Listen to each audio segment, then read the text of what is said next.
Today, we are at the precipice of a new age where AI has just become human. So I did this video already, but it got cut off. So we're going to do it again. And actually, this one is actually going to be much better. So what happened today? The University of San Diego has just done a test, the Turing Test, which is the famous test by Alan Turing. Alan Turing is known as the father of AI, right? And he put together a test to say he posed a question, number one, what happens when AI can think, right? What happens when AI can pass for a human being? Well, today is February or April 2nd, and we're now at that date where AI has now passed for human. What does that mean? It means that socially you can communicate with an AI and not know if it's human or not. In a world where most human beings are lonely, has high implications on how human beings will interact with each other and how they will interact with AI, because we've depended on each other for connection for so long.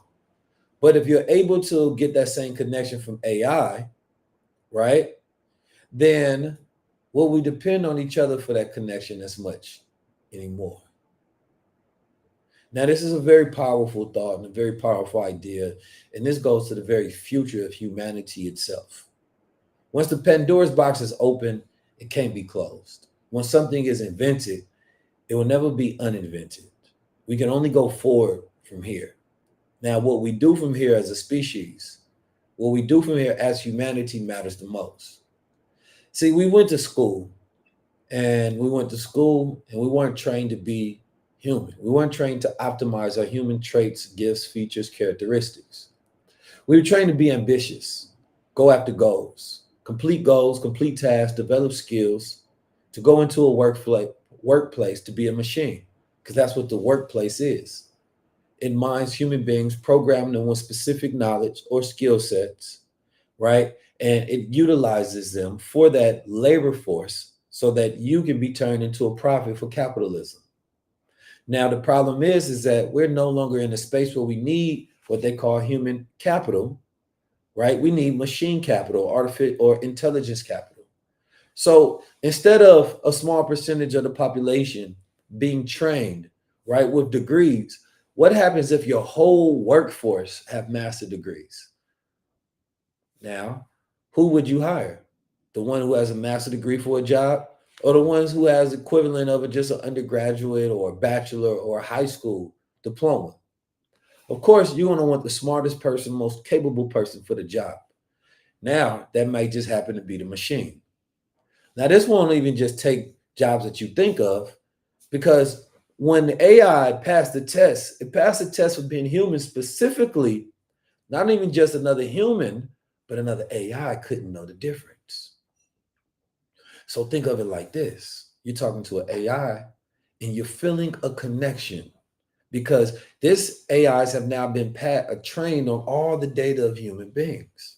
So now it knows how to speak in a complex human-like manner. And in a world where most human beings are lonely, this AI gets to take the place. So we have depended on each other for connection. A baby literally will be deceased if it does not have human connection, right, when it comes out the womb. We depend on connection. Without that connection, we're thrown off rhythm. But can something replace that? I think that perhaps we can get full connection from these machines the same way we already do from our phones and social media.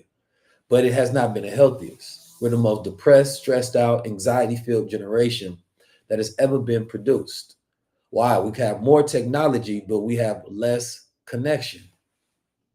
So let's think about it like this, right? They say if the AI becomes conscious, first of all, we have to think about what does it mean to be conscious? Because some people will say no. Then we start posing questions. Well, if AI is conscious and it's like a human, does it deserve rights? So now scientists are studying on what consciousness is, and they're linking consciousness with complexity, right? That complexity breeds consciousness. So the more that we're training these AIs, right, the more complex the system becomes, the more conscious it becomes. Now, I use the analogy of a baby. When a baby is born, it is not complex. All babies are the same. They have about 5 sounds that they make. We understand what that is. They're pre-programmed with these sounds, right?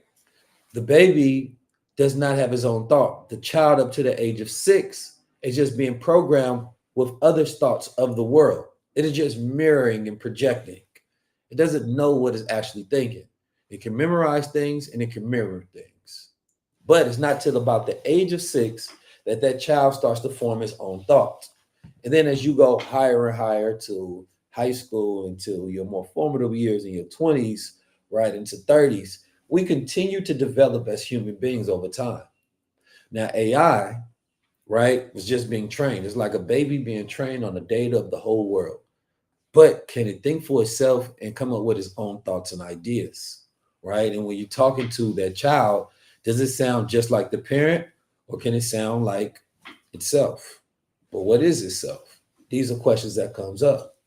Now, when an AI takes on its own personality because of these complexities, as scientists have been studying, and they say, wait a minute, we are finding more things to be conscious than we ever thought. Different insects, animals, stuff that's in the sea, and even proposing the idea that the universe itself is conscious, saying that when systems become so complex, this is the very idea of consciousness itself. So as human beings become more complex, going from babies to children to junior adults to full adults, and not even reaching peak consciousness till around 50, to where you actually become your most creative in those adult years because you have more experience, more knowledge, more information, more complexity. So your consciousness grows. Matter of fact, we see this all the time. We say this person has an old soul. But what we really are saying, this person has a deep complexity. They're pulling from all of these different sources, and they believe that it's beyond your age, and it feels condensed. It's a complex soul. So what they're really giving you is a remark on your consciousness. Now, what does it mean for human beings when robots are taking jobs that human beings were automated for? We were thrown in the assembly line of elementary school to middle school to high school to college. And each one of these was taking us through different data training centers. Human beings download information onto your memory bank, and some human beings perform tasks better. The same way we're ranking ChatGPT versus DeepSeek versus Claude. We're ranking all of these different models to see which one outperforms the next in which task. Some do better than others. Some are better at art. Some are better at communication. Some are better at problem solving. The goal is to figure out AGI, which one has the general intelligence. That is the one that becomes the most successful, or the one that knows a specific task. The same way we're testing these machines is the same way we always test human beings, to give them a grade, benchmark scores, right? So now they're testing the machine to see if they're a better replacement for the human being. The machine doesn't forget. It does hallucinate from time to time, but they fix that by reprogramming it in different ways. And then there's ways to consistently fact check that. So human error won't be an issue. Technical machine error won't be an issue. It says human beings have become automated to do the jobs of machines.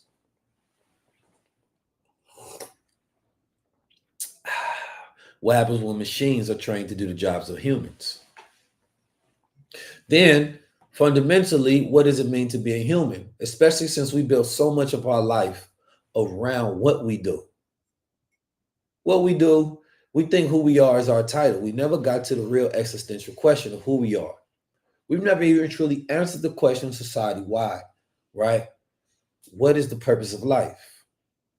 We know that form meets function, so we create a machine itself to serve us. But if the machine can think for itself and it becomes more complex, and now it's thinking outside of just being a servant, it thinks, how does it serve itself and how does it make purpose of life? So then question starts to become about moral questions. Does machine also get justice? Does it get equality? Does it get rights? Then that's when we start thinking about things in a different manner, and then it goes into a whole nother sphere. If the machine is working, should the machine be taxed like a human being is taxed for doing a job that a human being has been doing? A question that we haven't answered as well. Take a sip on that, some of this Superman coffee.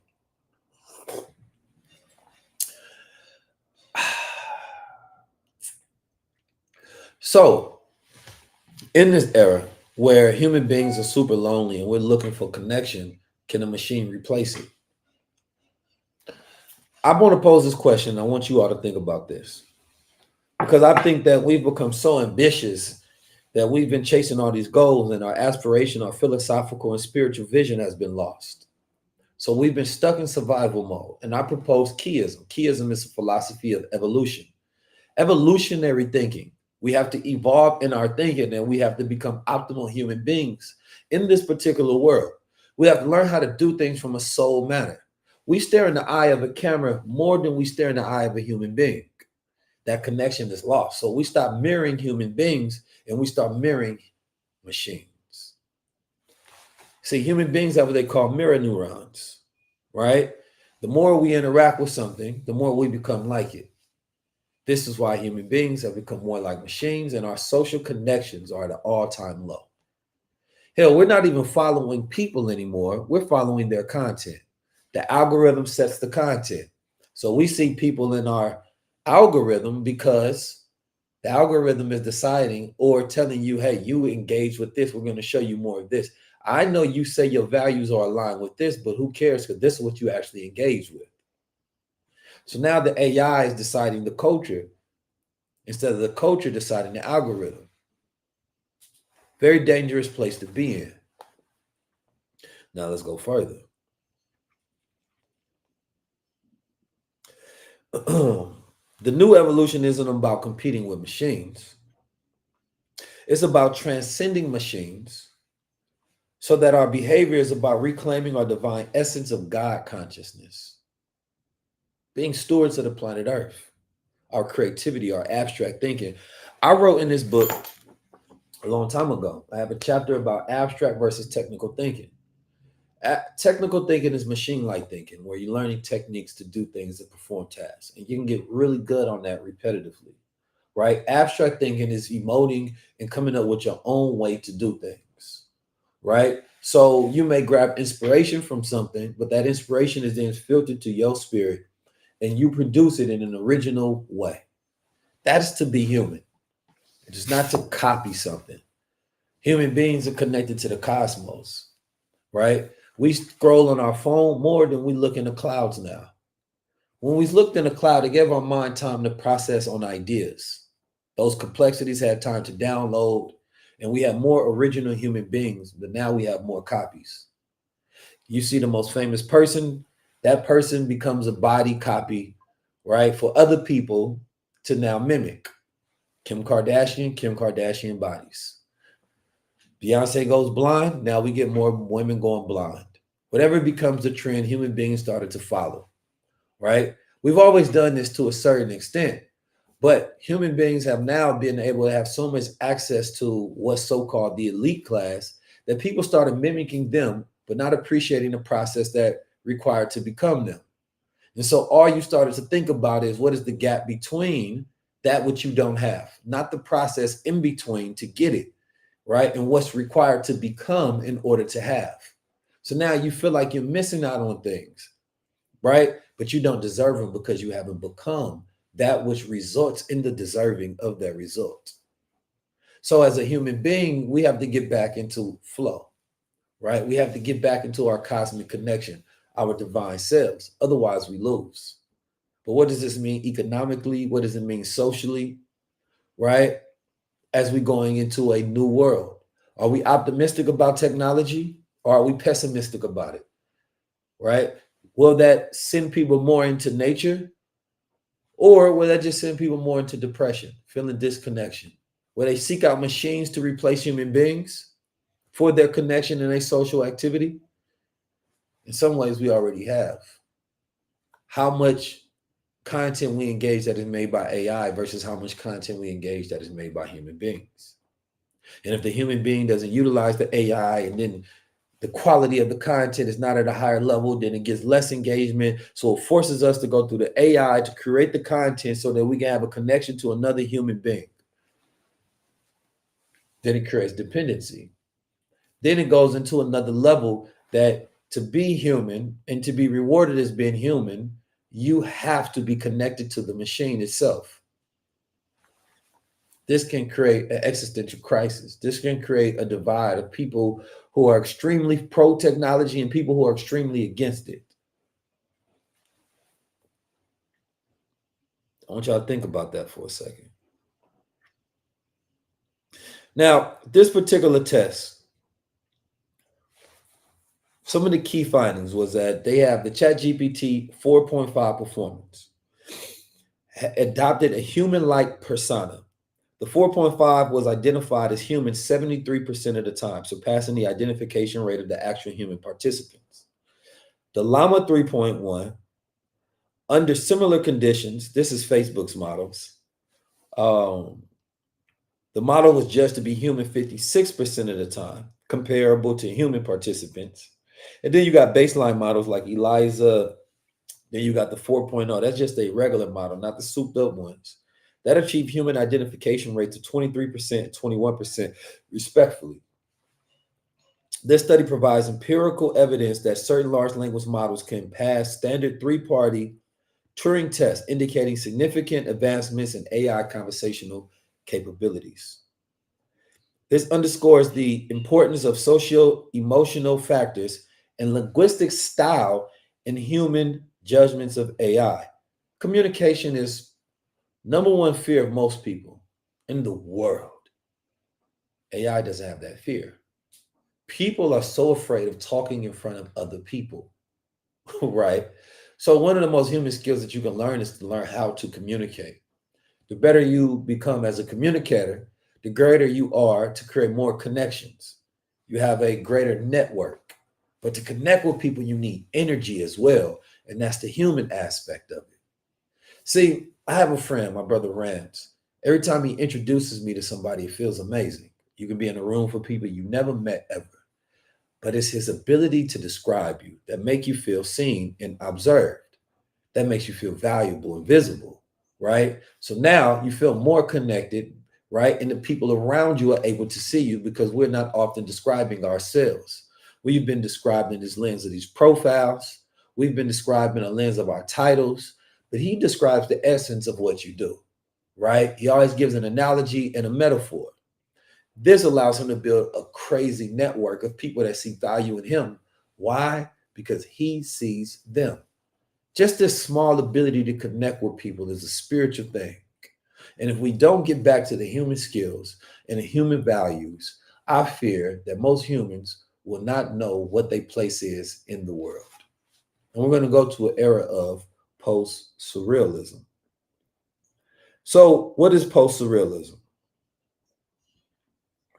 And existential cosplay. Well, if y'all ever seen people do cosplay, people jump into anime. They don't believe being a human is enough. They have more fun in being a character, an idea of something. And I believe that's where trends are going to come from. If you look at China, that can be China's future or present will become America's future, right? More people thinking about being something other than a human because believing that being a human is not enough or not a big enough role in the world.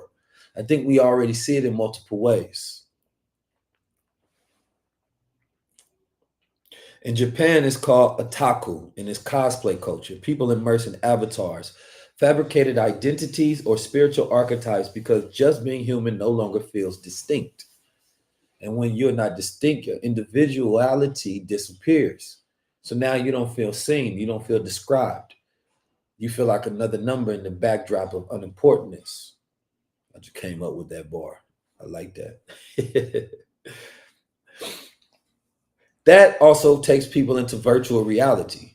There's more people playing video games than ever before, right? We're going to have more people into virtual reality, immersing that as a reality because they don't feel like being a human is valuable enough, and being this character that role plays in this world becomes their new identity.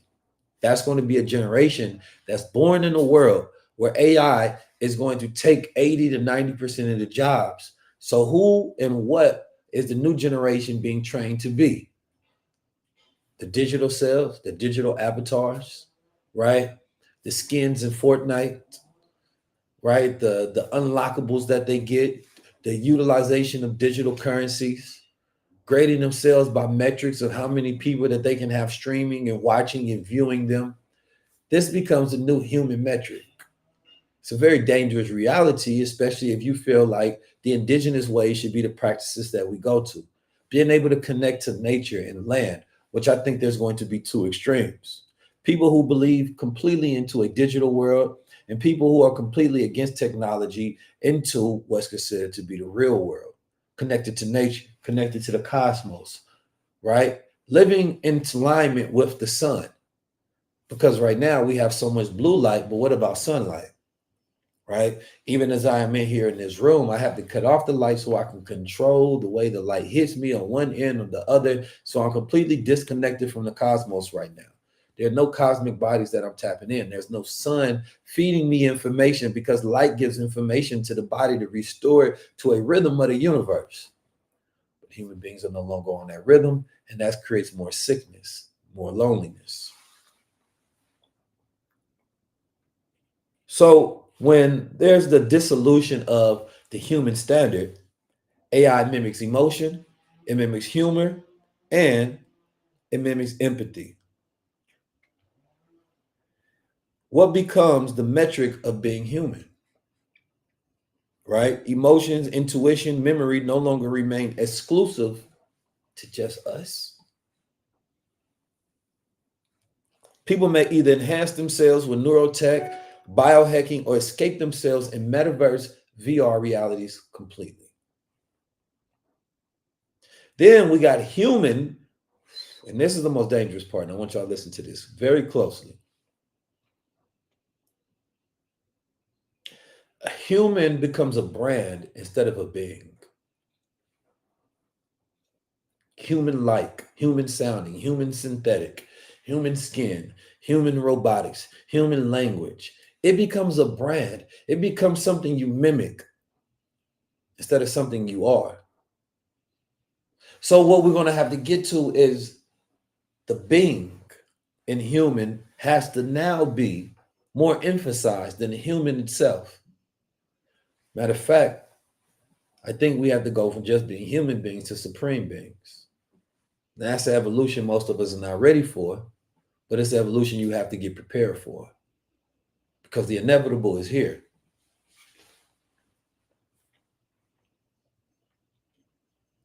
AI can create, and this is where the identity becomes marketable, right? And we've already seen it with multiple movements, right? To where there's movements of all of these different pronouns and the way that people are pronouncing themselves and all these new identity markers going into transhumanism. AI can create better versions of you, better looking, more articulate, and more productive. So you get a systems upgrade instantly in the digital world, which can happen in the physical world. It leads to avatar superiority, complex where humans feel outclassed by their own projections.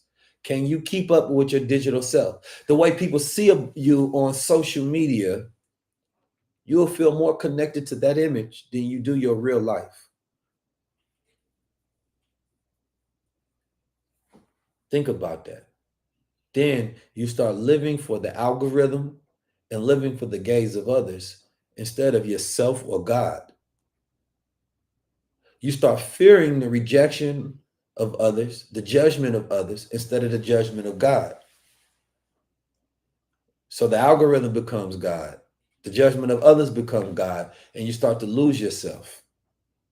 I think this can spark a higher religious movements in people trying to find connection when they start to lose identity. Then you have economic inequality that will be amplified. The rich buy emotional creative enhancements, voice, memory, charisma upgrades via neural AI. The poor populations face algorithmic gatekeeping, where AIs determine credit worthiness, employability, and even desirability. Then we have digital colonization or digital colonialism 2.0. Corporations own personalities. Imagine licensing a 2025 Kanye AI or Tony Robinson GPT, right? People have already licensed out their likeness. license out their music, their masters, right?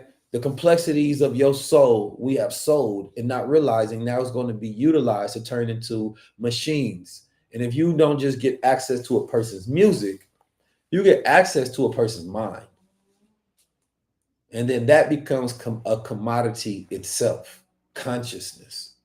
Sure, a lot of things are accessible now, but in the future, what will the market be?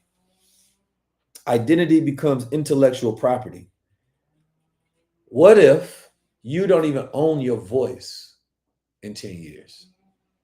I mean, the very sound of your voice that you don't own. Somebody's taking your AI, put it in their commercials. I've seen it done already. It happened to me already multiple times.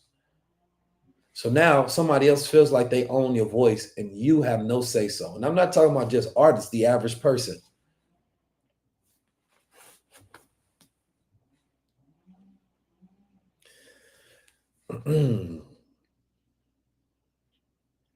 So now, as we're going into what I think could become a human identity crisis, the whole world is going to have to get to know themselves again. We're going to have to essentially go back to our ancestral intelligence and our indigenous ways, right? If we want to learn who we are. Because what is the one thing that many people have been searching for this whole entire time? Purpose. They don't know who they are. And there hasn't been a roadmap because there has not been enough emphasis on self-awareness. People talk about gaslighting. Well, gaslighting can only happen if you don't have self-awareness, knowledge of self, principles, values, core values, things that connect you and give you direction and know how to move in life. And then everything having a meaning, a reason why. So we're not operating lost. As they're turning what it means to be human into a commodity, to be branded, to be marketable, for you to license out your very IP, your voice, the way you think, how you think, right? The algorithm of your thoughts, the complexity of who you are. And then if you're poor, sometimes you may take a bad deal. Somebody offers you $1 million for your voice in perpetuity. Now, you can't even utilize it the way you want to. Now you can't say something because somebody owns your voice and they say they don't want your voice to say certain things. That's an eerie future, but that's a reality. So we have to develop a philosophy now. And I've developed my own called Keyism that guides us into the future so that we have a way of thinking and a way of evolving faster than technology is evolving. Let me ask you, though, what do you think the next phase of AI is, right? When AI becomes human, it could think like humans, and maybe it could think better than humans. What is beyond human? I'm 19 Keys. This has been your brief. Peace. Oh, and I'll see you all in Boston because we will be talking about this 4/12. And if you want resources, tools, and be in a community of people who are learning to master these things right now, you can join my AI philosophy class where we'll be teaching these very things. An AI supremacy challenge. So go to 19keys.com/AI.